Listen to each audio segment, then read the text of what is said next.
আমার অনুরোধে সাড়া দিয়ে লক্ষাধিক ভোটে ফলতার বিধায়ককে জিতিয়েছেন এবং আপনারা যে গণতান্ত্রিক অধিকার আমাদের সংবিধান দিয়ে গেছিল সেই সাংবিধানিক অধিকার পেয়েছেন, সেটাকে মর্যাদা দেওয়ার দায়িত্ব আমার। আমি এসে আগেই বলেছিলাম, মুখ্যমন্ত্রী হওয়ার পরে আমি রাজনৈতিক কর্মসূচিতে দুবার ফলদায় এসেছি, আজকে সরকারি কর্মসূচিতে এসেছি।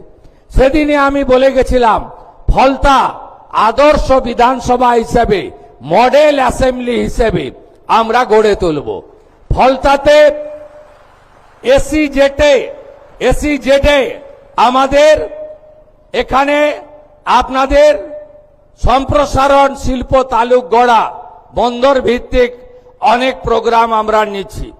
এর বাইরে ফলতা গ্রামীণ হসপিটাল তাকে 100 বেডে উন্নীতকরণ করার সিদ্ধান্ত হয়েছে।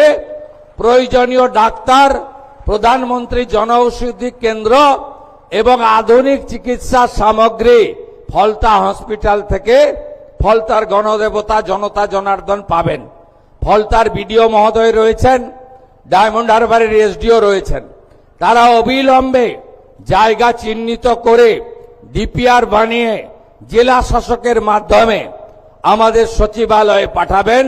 ফলতাতে আমরা একটি মহিলা কলেজ এবং একটি ফায়ার ব্রিগেড স্টেশন এখানে অনুমোদন দিচ্ছি।